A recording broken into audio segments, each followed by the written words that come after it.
Hi, my name's Brad. I'm a technician here at Sweeney's. Today we're going to be discussing filters, both engine and passenger compartment. Alright, your passenger compartment air filter is located behind the glove box. The purpose of the passenger compartment air filter is to filtrate the air that comes in that is used for your heating and air conditioning system. The service interval on the passenger compartment air filter is 22,500 miles. That's something that should be recommended by us when you come in to get your vehicle serviced for regular oil change tire rotations. One leading factor to premature wear on that passenger compartment air filter would be debris.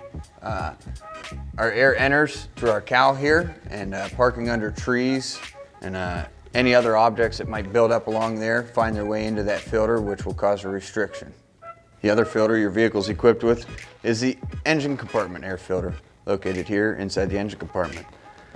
Service interval on that filter is 45,000 miles or 2 years, whichever comes first. A good air filter ultimately is good for the vehicle, for fuel economy, for performance related issues. Anytime we have a built up debris on there, it's going to restrict just like our other filters would.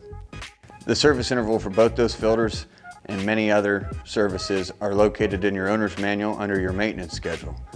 That's all we've got here for you today. Thank you for listening. Stop by and see us at either Sweeney Buick GMC or Sweeney Chevrolet.